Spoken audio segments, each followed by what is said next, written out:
Tá gravando.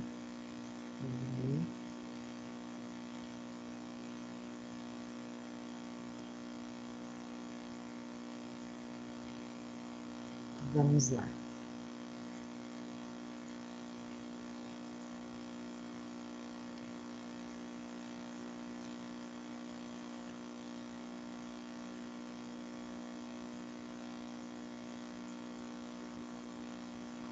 Bom, eu trouxe para vocês aqui uma frase do Rubem Alves interessante que eu coloquei tanto no Aprofundando a Aprendizagem, que são as questões que estão lá para vocês na plataforma Plural, que eu já fiz uma montagem utilizando as questões para a gente poder trocar ideias, tanto na aula de hoje, se houver necessidade, se vocês precisarem, né, de comentá-las, porque eu vi que poucas pessoas, né, poucos alunos acessaram e já fizeram, principalmente algumas que são abertas, que provocam um pouco mais de dúvida e tudo.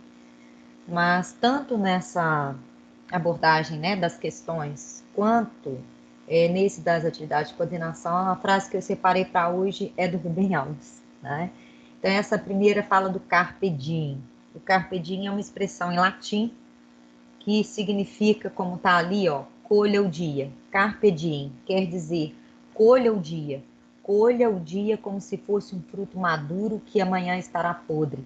A vida não pode ser economizada para amanhã. Acontece sempre no presente. Então, aí está o recado de hoje, que não é meu, é do Rubem Alves, mas eu gosto muito da expressão carpe diem. Ela é muito bem explorada. Eu não sei se vocês viram, porque é um filme antigo, mas muitos professores passam dentro de sala de aula para fazer uma análise e tudo mais. O Sociedade dos Poetas Mortos, ele traz bastante essa questão do carpe diem, tá? É um clássico, digamos assim, que vale a pena ser visto e analisar tanto o papel da linguagem, porque o professor lá em questão, né, ele leciona numa escola só para rapazes. Claro que naquela época em que as escolas eram separadas, escola só para meninos, escola para as meninas, mesmo porque os meninos tinham instrução e as meninas não, tá? Era ainda mais sexista, né? Ainda mais machista. E além disso, ele é professor de língua inglesa, então por isso mesmo de literatura, né, voltado para essa área. E é por isso mesmo que ele vai explorar tanto a questão da poesia, da literatura na obra dele. Bom, enquanto o pessoal está acabando de entrar aí, pensem nessa questão, né, da gente viver o presente, viver bem o presente, avaliar bem o nosso tempo presente, porque o passado, né, ele já foi, não volta mais, e o futuro, né, a gente nunca sabe como chegará, se chegará, né, nas nossas mãos. Vamos lá. Na primeira parte aí, se vocês quiserem pegar o livro de vocês têm lá na página 305 essa propaganda que eu reproduzi na tela. Mude de atitudes e ajude muita gente a ganhar a vida. Aí vocês têm uma latinha aí amassada, né? E por trás dessa latinha desenhada, aí você tem uma espécie de um carrinho, uma carroça, né? Algo semelhante aí. Então, nós vamos explorar a análise dessa propaganda, como o livro faz. Mais embaixo tem uma frase do governo federal, né? Está associada ao governo federal, claro que está outras instituições, porque vocês veem aí, né? Alguns suportes, alguns portadores, algumas logomarcas aí complementando o sentido da propaganda. Tem uma frase aí embaixo: separe o lixo e acerte na lata. Então aí tem mais um sentido para essa lata amassada aí. Vamos a elas, né? Nós temos mais algumas coisas para explorar ainda. Aí diz o seguinte, né? Ele até recortou essa parte do anúncio. Eu acho que é importante porque essas letras pequenininhas, né, que nós estamos vendo aqui, ó, ela é muito difícil de ser lida nesse tamanho que está aqui. Mesmo eu ampliando a imagem, ela ainda fica embaçada. Aí eles reproduziram um recorte dentro da propaganda para a gente poder comentar. Um anúncio tem a finalidade de informar as pessoas, sensibilizá-las e convencê-las sobre um determinado produto ou ideia. Observe a parte inferior do anúncio, então aquela parte que está lá embaixo. Então aqui dá para vocês perceberem, inclusive os próprios, né, assinantes, as empresas em si, que de alguma maneira trabalham, exploram a venda da ideia ou do produto, vai estar relacionado aqui, tá? Isso aqui poderia vir, por exemplo, a logomarca de uma empresa, poderia vir o slogan da empresa. Então, normalmente, bem embaixo no anúncio, como ele está reproduzindo a parte inferior do anúncio, sempre vai trazer esse tipo de suporte. Então, independente de ser, como o caso aqui é o governo federal, nós temos outras situações também. Então, vamos lá, o que está pedindo, né?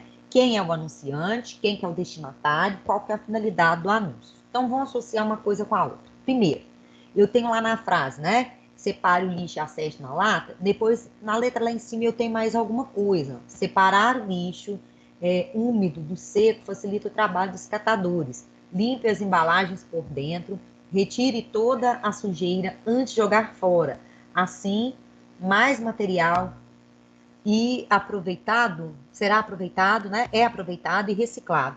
Você ajuda a gerar renda para quem mais precisa e poupa recursos naturais. Saiba mais no brasil.gov.br, tá? Então aí nós temos até uma ideia do site. É claro que o que está aqui, ó, nessas letras miúdas, ajuda a interpretar a frase principal que está, né, reproduzida como slogan dessa propaganda. Claro que tem um slogan em cima, que também nos importa, e me ajuda a perceber quais são os anunciantes que estão aqui, ó. Eu queria ouvir de vocês aí, o que vocês responderam na letra A, que tem que responder dois caminhos distintos. Quem que é o anunciante, quem que é o destinatário da propaganda, tá? Quando a gente fala de anunciante, é a empresa, pode ser o governo, como a gente analisou uma outra do governo da Bahia, né? Nós temos várias pessoas ou empresas que podem estar representadas aqui, tá? Normalmente com logomarcas e slogans também.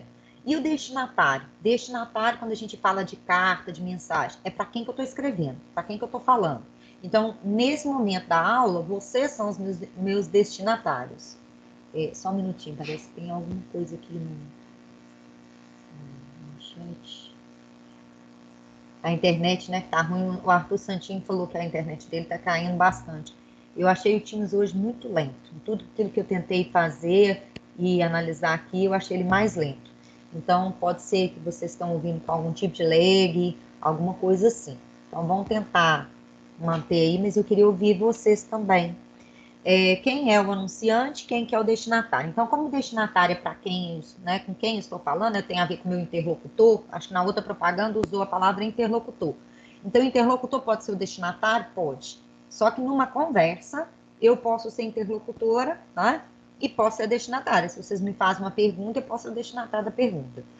Se me manda uma carta, se me manda uma mensagem por e-mail, a mesma coisa. Então, o destinatário é para quem que ela foi criada.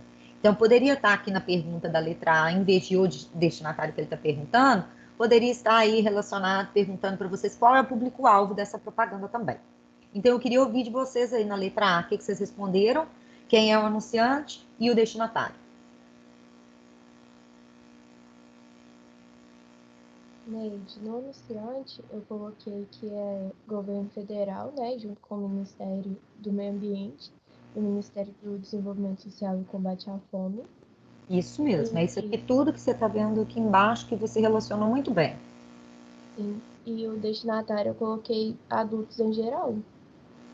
Isso, público em geral. A gente pode até andar a especificar mais, mas de uma certa forma são os leitores aonde esse anúncio em si foi reproduzido. Eu não coloquei no meu e no cantinho do livro de vocês, aí está colocado aonde que foi tirado, tá? Foi tirado do fórum, aí não comenta exatamente o que é, número 100, página 25, 26 e 27. Então, quando eles colocam esse suporte, isso ajuda vocês a imaginarem onde é que foi veiculado. Quando fala de veículo, é isso. Qual foi a revista, qual foi o jornal, qual foi o site onde esse tipo de anúncio está sendo veiculado. Agora vamos à letra B e eu vou jogar a resposta das duas ali. Por isso que eu não apertei aqui ainda, porque a resposta vai sendo mais detalhada, mas a resposta dela está certinha. Letra B, o que vocês colocaram? Qual que é a finalidade de um anúncio como esse? Eu coloquei que é conscientizar as pessoas a separar o lixo úmido do seco e limpar as embalagens por dentro. Isso. Conscientizar a pessoa, né, as pessoas de uma maneira geral, a importância da gente separar, reciclar e cuidar do meio ambiente a partir também da questão do lixo. Aí, vamos lá. Deixa eu ver isso. Eu coloquei a ata, o único lugar que cabia era aqui, tá, gente? Então, a resposta da ata é exatamente o que ela disse, ó.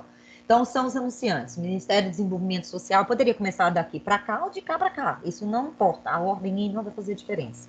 Então, os anunciantes são o Ministério do Desenvolvimento Social e Combate à Fome, o Ministério do Meio Ambiente e o Governo Federal.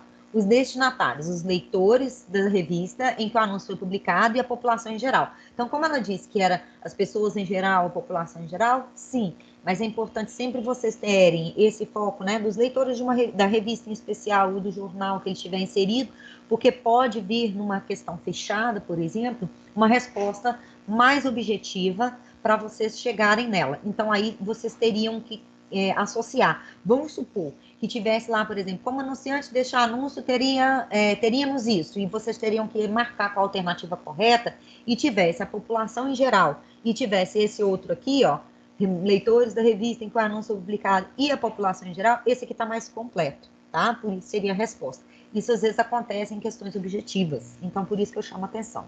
Quando é a letra B, que é a finalidade do anúncio, está pedindo para a gente, né, digamos assim, conscientizar? Sim. Aqui ele usa a palavra sensibilizar. Quem usou conscientizar também cabe perfeitamente, tá? Sensibilizar as pessoas sobre a importância da coleta seletiva, da separação, da reciclagem, para a preservação do meio ambiente e para a geração de renda, tá? Então, nesse caso, tem os dois âmbitos, certo?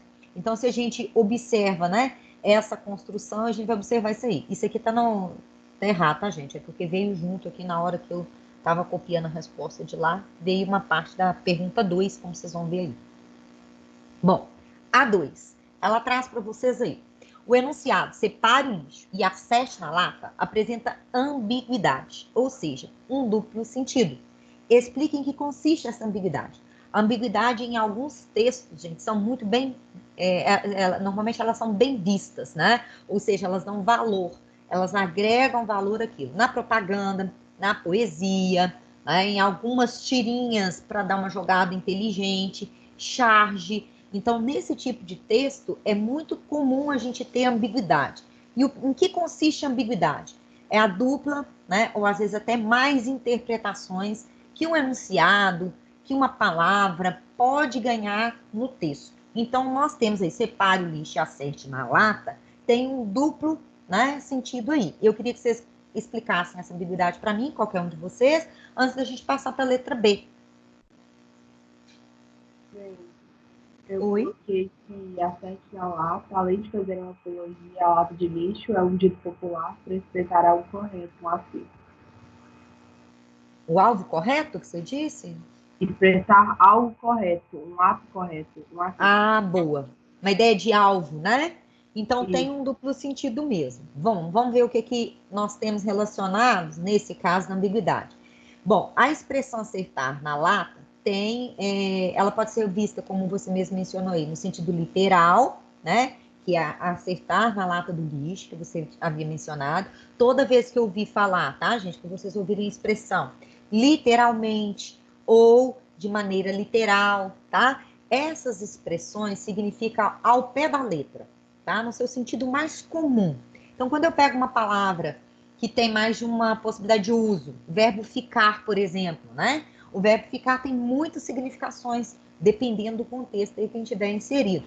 Então, o sentido de ficar, né, é literal num âmbito, mas ele pode ganhar uma significação metafórica dependendo do seu emprego. Então, a mesma coisa do acerte na lata, que ele quer, né, e traz para gente essa ideia literal, que é acertar na lata do lixo, e a outra, né, subjetiva, metafórica, relacionada aí, que é também ter uma atitude certa, que é o que você mencionou, a ideia de mirar algo, né, de ter um objetivo, acertar no alvo. Exatamente o que você disse aí muito bem. Então, nós temos as duas colocações, a literal, que é ao pé da letra, que é na lata do lixo, acertar o lixo no lixo, né, literalmente, e a outra que é a ideia de fazer a coisa certa, né, acertar o alvo. Na B, que eu já reproduzi a resposta aí, eu vou comentar com vocês e quero ver que vocês colocaram alguma coisa diferente aí. Nos 3 enunciados que compõem a parte verbal do anúncio, predominam formas verbais no imperativo. O que é o imperativo? O imperativo é aquele modo verbal que nos dá ordem ou pedido. Faça isso, faça aquilo. Então, lá tem um monte de verbos, ó. Mude, ajude, limpe, separe, acerte. Na sua opinião, então tem um quê de pessoal, mas eu tenho partido que está aí, tá? Na sua opinião, por que o anunciante deu preferência a esse modo verbal? Eu queria que vocês falassem e aqui já tem um motivo, tá ali que eu quero comentar com vocês. O que vocês responderam aí na B?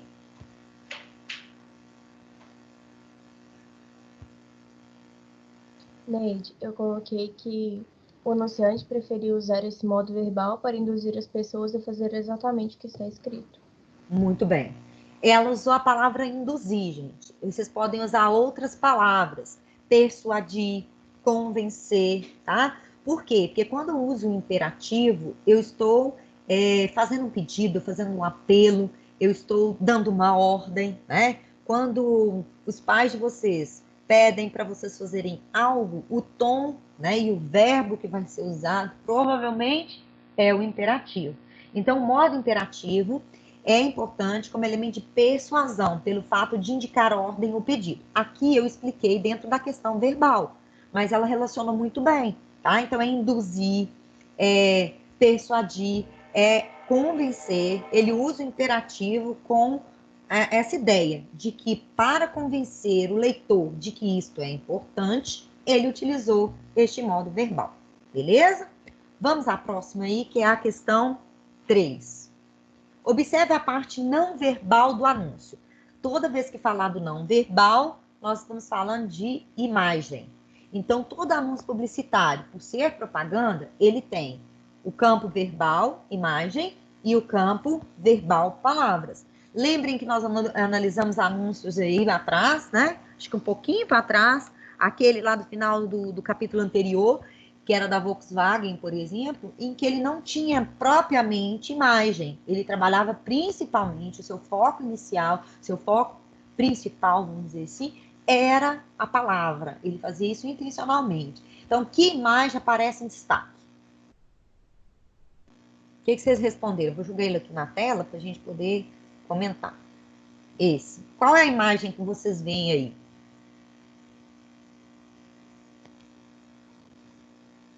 Eu coloquei que a imagem é uma latinha dentro de um cesto de lixo. Isso, que pode ser também vista aí a ideia da carroça também, né? Então, é a lata amassada com duplo sentido. A lata tem um tom de destaque, né? Muito mais importante do que o desenho, mas está muito boa a sua construção. É uma lata amassada, sugere a ideia do cesto de lixo, sugere a ideia da carroça também, porque você vai imaginar o catador, né? De latinhas ou catador de lixo que faz a separação desse lixo para poder levar para reciclagem e, ao mesmo tempo, gerar renda. Que relação há entre a parte verbal e a parte não verbal do anúncio? O que vocês colocaram de resposta?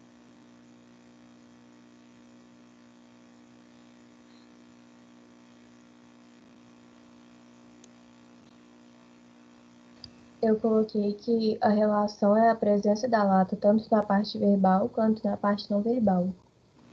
Isso, há um diálogo, né? Em relação aos dois. Então, é exatamente isso. As partes verbal e não verbal se complementam.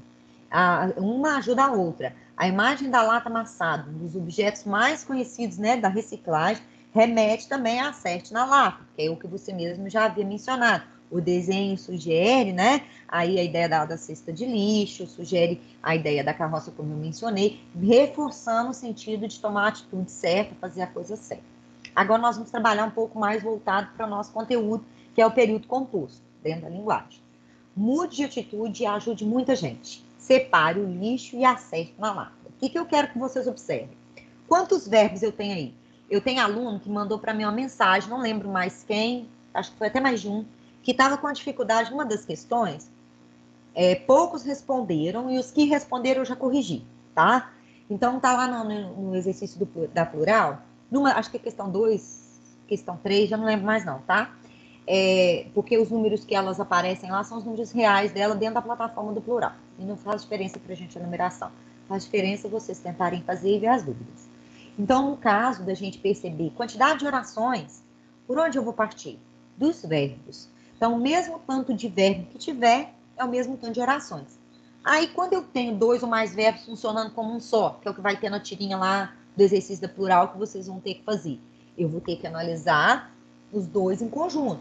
Lá, por exemplo, não lembro qual que é não, mas vamos supor que fosse assim, ó, vou estar.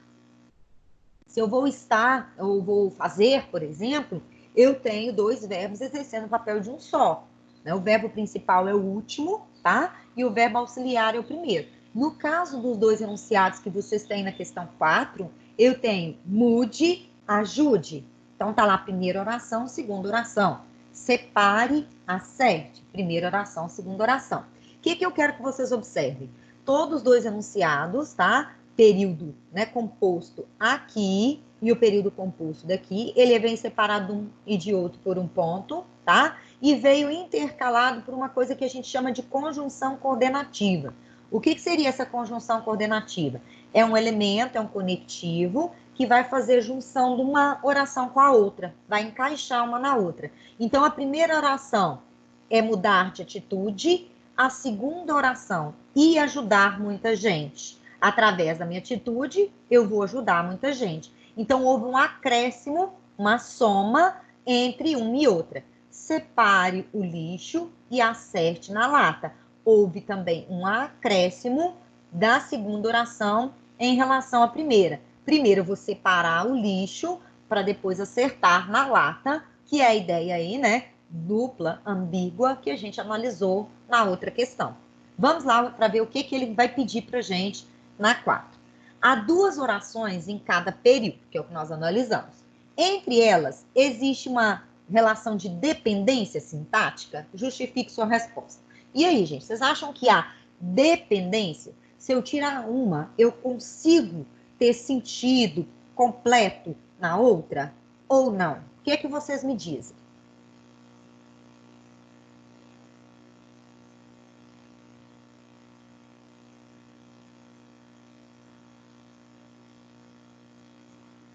Neide, eu coloquei que não há relação de dependência porque nenhuma oração funciona como termo da outra. Muito bem, exatamente. A dependência sintática acontece no período composto por subordinação. E nos dois enunciados que nós temos aqui na questão 4, seja mude de atitude e ajude muita gente, seja separe o lixo e acerte na lata, eu tenho orações que são independentes sintaticamente, como você mesmo disse. Nenhum ponto da segunda oração é parte da primeira e vice-versa, né? Então, se nós não temos uma oração que tem parte uma da outra, elas são independentes e por isso nós temos o período composto por subordinação, por coordenação. A subordinação é que possui dependência sintática. A coordenação é independente sintaticamente, tá, gente? Quando a gente fala de dependência e independência, às vezes o aluno fala, mas eu preciso disso para fazer sentido. É claro que precisa. A questão semântica, a questão do sentido, ela vai além da sintática. A sintática faz parte da semântica. Uma coisa me ajuda na outra. São ramos diferentes da gramática, mas eles são complementares, um para ajudar a constituir o outro, tá? Então, vocês podem justificar. Não há dependência sintática, como ela colocou, por uma não ser parte da outra. Por nós termos exemplos de período composto por coordenação, pode ser, tá? Letra B. As orações de cada período são conectadas por uma conjunção. Que conjunção estabelece a ligação entre elas? O que vocês responderam aí?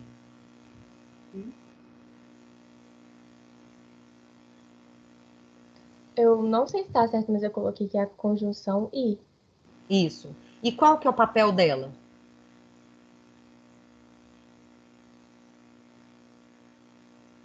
Que é o que vai perguntar aqui, ó, nascer. É o que está perguntando nascer, o papel que ela estabelece. Você colocou qual? Eu coloquei que é adição. Exato. Ela vem simplesmente somar um argumento, complementar a oração anterior, modificando ali o papel, ou seja, a minha atitude vai mudar alguma coisa, né? É exatamente isso. Diga. Não é conclusão, não? Não. Ela vai ser conclusão se eu tivesse, por exemplo, um portanto, um pois, um assim, um então, um logo. Aí poderia ser conclusão.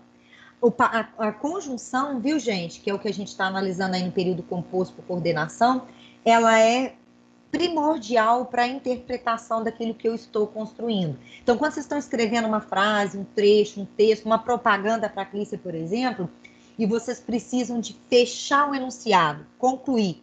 Se eu utilizo o "e", eu posso até fazer ali uma jogada ambígua, de propósito, como é o caso do acerte na lata, mas o papel é de somar argumento, tá? O "e", eu tenho que tomar muito cuidado com ele. Teve até uma questão do Enem que aparecia a questão "e" com valor de contradição. Toda vez que o "e" aparecer vai ser adição? Não, mas em 80% dos casos ele será a ideia, vou apresentar a ideia de adição, tá? O "mas", toda vez que o "mas" aparecer, ele vai me apresentar a ideia de oposição, de contradição? Não, a maior parte das situações ele vai apresentar contradição. Inclusive tem uma construção de uma oração que é aberta lá na atividade do plural, em que vocês vão empregar o mas o mas não vai vir sozinho. Ah, eu posso empregar uma outra conjunção? Pode, tá? Então não há uma única forma de se fazer, mas vocês vão perceber que uma fica melhor, fica mais clara. E na escrita, se vocês estão escrevendo texto para ser avaliado, eu vou ter que priorizar aquilo que soa melhor, aquilo que me parece mais certo. Por quê? Porque vai enfatizar a ideia que eu quero dar ali no meu texto, que eu quero construir. Vamos lá na D.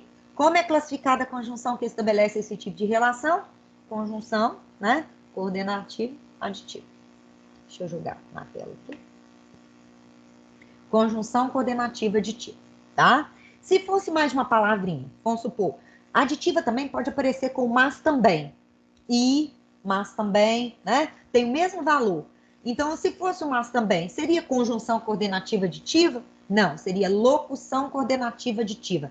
Qual a diferença de conjunção coordenativa aditiva e de locução coordenativa aditiva? A conjunção é uma palavrinha só. O "e", o "mas", o "porém", o "porquê", o "portanto", que nós falamos aí, né?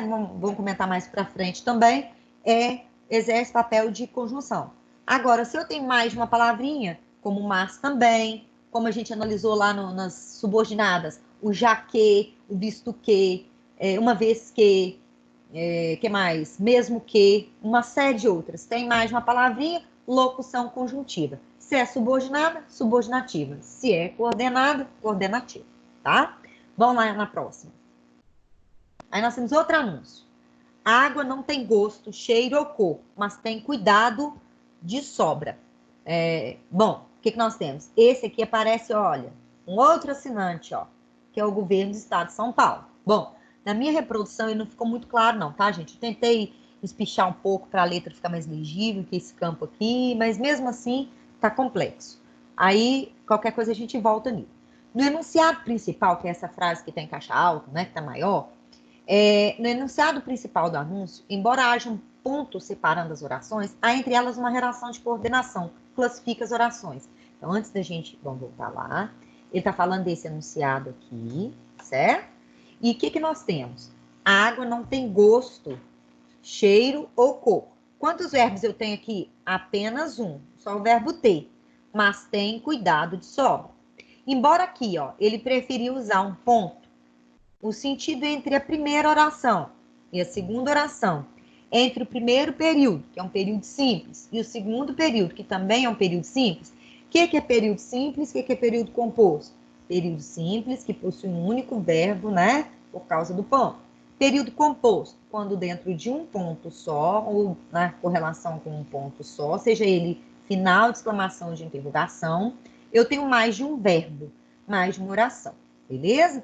Então, como que a gente explica essa correlação? O que vocês responderam para mim aí, né? Nessa classificação das orações. O mas, ele tem uma característica muito comum, mas nem sempre a oração iniciada com o mas vai ter o mesmo papel. Eu vou estar sempre analisando qual é o papel da primeira com a outra oração e vice-versa. O que vocês classificaram na letra A?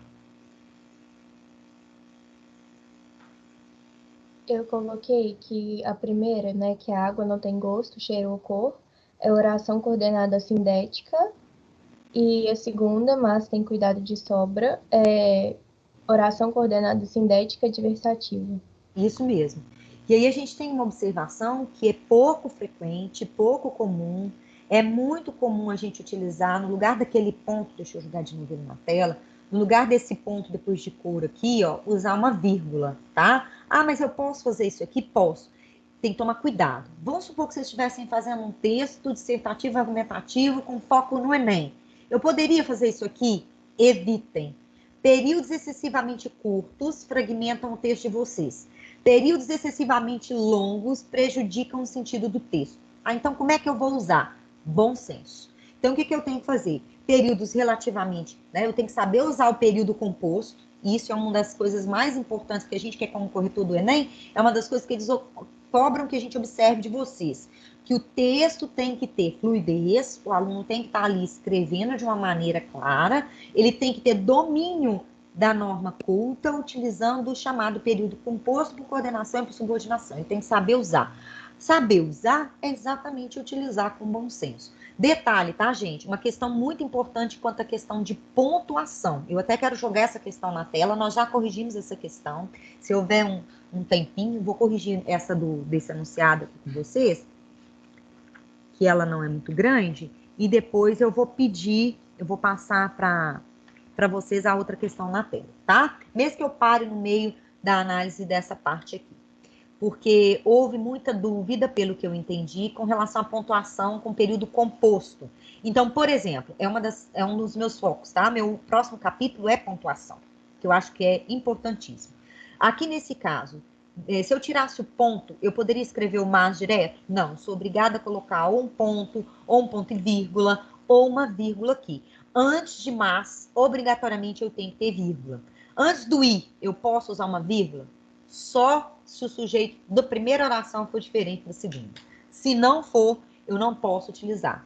Ah, e se for, por exemplo, inserindo ali um adjunto adverbial, como a gente vai ver em algumas situações, aí a vírgula é obrigatória, porque o adjunto adverbial deslocado obrigatoriamente tem que vir entre vírgulas. Isso tudo está lá no campo da pontuação que nós vamos aprofundar e vai ajudar vocês no aprimoramento da escrita, tá? Que tem toda a correlação com o uso do período composto, o estudo do período composto, esse aprimoramento que a gente está buscando, tá certo? Bom, vamos voltar aqui então. Então, é exatamente o que ela classificou. A água não tem gosto, cheiro ou cor. É oração coordenada assindética, igualzinho ela classificou lá, iniciando a outra depois do ponto. Mas tem cuidado de sobra. É uma oração coordenada assindética diversativa, com uma separação foi feita por ponto, pouco frequente. Letra B. No contexto, que relação semântica há entre uma e outra? Qual que é o sentido? O que vocês colocaram? Semântica tem a ver com sentido. Aí ele quer saber a ideia de adição, a ideia de contradição, de soma, a ideia de conclusão. O que vocês me dizem aí?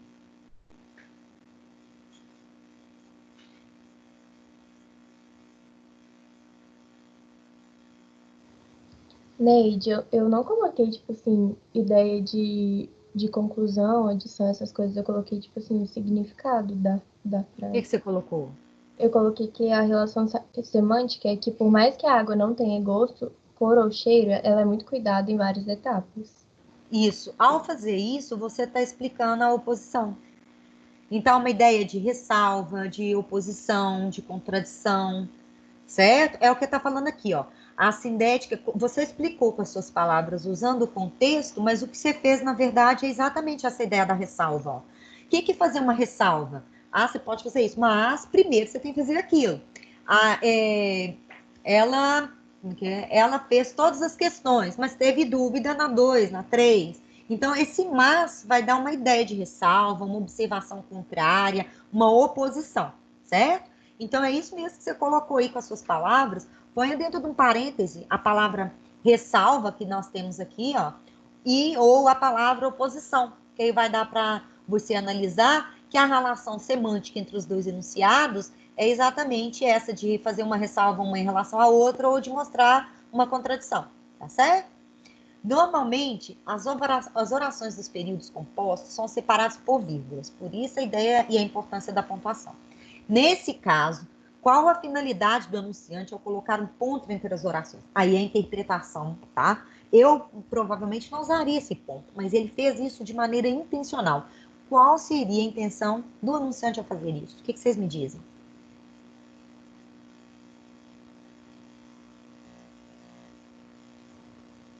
Eu coloquei que é para dar mais ênfase. Para dar mais ênfase, para pausar, exatamente isso. Pausar, enfatizar a ressalva que ele expressa. Eu vou deixar até aqui, porque nós temos só alguns minutinhos. E a questão que eu quero colocar, eu até vou fazer diferente aqui com vocês. Enquanto a gente vai conversando, eu vou exibindo ali, porque eu vou exibir para vocês uma outra tela, que é o do exercício do plural. Essa questão foi feita com vocês, só que eu fiz mais oralmente, né, do que por escrito. Quando eu faço por escrito, eu acho que vocês têm uma visualização melhor. Por isso que eu tenho mexido um pouco nos meus PowerPoints para poder trabalhar isso com vocês. Eu acho que fica mais visual para todo mundo. É a minha outra apresentação aqui. Deixa eu ver se eu consigo abri-la, tá? Deixa eu ver se eu fechar uma, talvez eu consiga abrir a outra em cima. A tela agora não está compartilhada, certo? Deixa eu pôr essa de baixo. Compartilhar. Vocês estão conseguindo ver o Rubem Alves aí de novo? Agora com a imagem dele? Não. Não conseguiram ver ainda, não? Agora sim, agora sim. Ah, beleza. É porque a questão é a primeira depois dessa daqui. Então, aqui estão todas as questões que vocês começaram a fazer lá. E essa primeira questão da atividade foi feita comigo numa live. Mas eu acho que a maior dúvida, pelo menos dos que já fizeram, está exatamente na pontuação, que é um dos recursos que nós estamos falando aí no período composto por coordenação, né? Essas atividades que nós estamos corrigindo agora, mas não está ficando claro para muita gente. Então, vamos tentar. Lucas Henrique está tentando entrar. Por que será que está pedindo permissão? Às vezes é por causa do horário, né?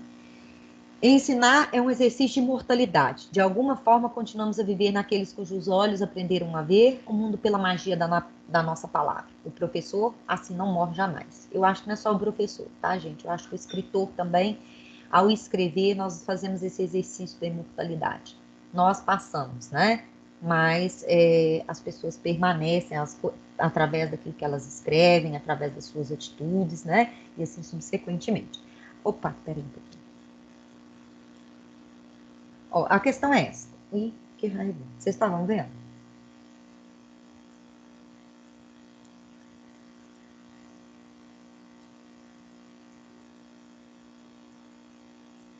Ó, conseguem visualizar isso aí comigo? Vocês lembram dessa questão? Sim, Neide. Então, espere um pouquinho, que eu já estou fazendo. Não sei o que aconteceu, que o meu mouse ele tá sozinho, gente. Então é o seguinte, pede aí para a gente juntar uma com a outra. Nós temos, vocês fizeram ela comigo oralmente no dia, só que o que eu quero que vocês observem é que esta é uma árvore centenária, seus galhos se mantêm vigorosos. Esta é uma árvore centenária cujos galhos se mantêm vigorosos. O que eu tenho nesse caso? Eu tenho o cujos significando que são os galhos da árvore que se mantêm vigorosos. Então, eu tenho essa ideia aqui de seus galhos, a ideia de posse aqui, sendo retomada e relacionada à árvore centenária. É o que nós temos na de baixo. Então, todas elas nós fazemos juntos, em sala. A única que tem obrigatoriedade de ser separada por vírgulas é a letra C. As outras são restritivas, então não pode usar vírgula. E a letra D, eu tenho que lembrar que na letra D eu tenho que colocar a preposição. Por quê? Porque meu verbo, segundo verbo, está aqui, ó, é acreditei. Quem acredita, acredita em. Então, essa questão aí que vocês estão fazendo, né, lá no plural, foi feita por vocês. E muita gente está fazendo ela errada ainda. Então, observe na hora de construir que vocês vão encaixar o cujo, o cuja, singular ou plural, que é o que está pedindo no enunciado em questão, tá? Mas com pontuação adequada e com preposição quando for necessário, certo? Detalhe, não posso, e um aluno ou dois alunos, não sei mais, colocaram lá para mim o artigo depois do cujo. Eu não posso colocar aqui esse artigo depois aqui, ó, cujos os galhos. Por quê? Porque meu artigo já está aqui. É uma redundância, tá bom? Então, é isso que eu quero chamar a atenção. A hora que vocês estiverem fazendo lá, analisem o que vocês estão fazendo. Faça uma escrita dela para ver o que soa melhor. Ou consulte o material de vocês. Nem todas estão no livro, tá? Tem questões lá que não são do livro. Tem uma questão que é mais elaborada, que é mais difícil, mas tem outras que vocês fizeram comigo. Então, fica mais fácil de vocês entenderem o que vocês estão fazendo. Eu estou chamando a atenção dessa parte, não é assim puxando de orelha, não. É para vocês ficarem atentos, porque isso aprimora a escrita de vocês. Então, atenção com a pontuação relacionada aos conectivos, sejam eles pronomes relativos, como o caso aqui dessa questão, sejam eles conjunções, como é o caso da coordenada. Tem uma outra lá que vocês vão ter que escrever, vão ter que colocar vírgula onde necessário. E a vírgula não é opcional, ela é obrigatória, tá?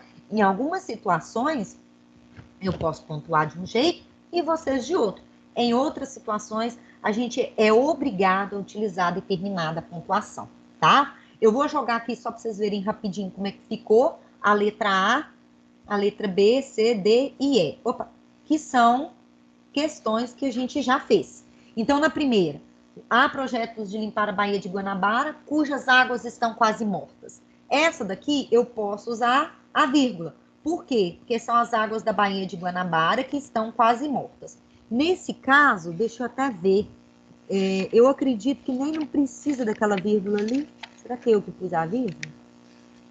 Agora, na letra D, deixa eu ver. C, a vírgula ali tem que acontecer. Por quê? São Paulo é uma cidade industrial cujas fábricas são de grande porte. Nesse caso, é a justificativa, tá? A justificativa de São Paulo está ali como uma cidade industrial. Se é a justificativa, a vírgula torna-se obrigatória.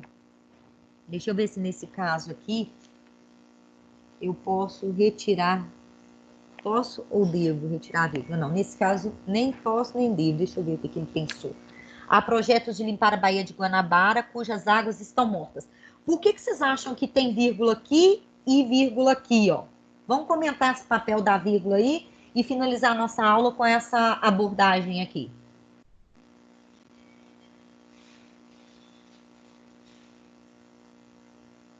As outras não tem vírgula, então eu queria que vocês me ajudassem a visualizar. Por que eu tenho que usar a vírgula aqui e a vírgula aqui, na A e na C? Eu tinha analisado só na C. Neide, eu acho que tá errado, mas seria alguma coisa tipo a ver com por ser aposto, um trem assim?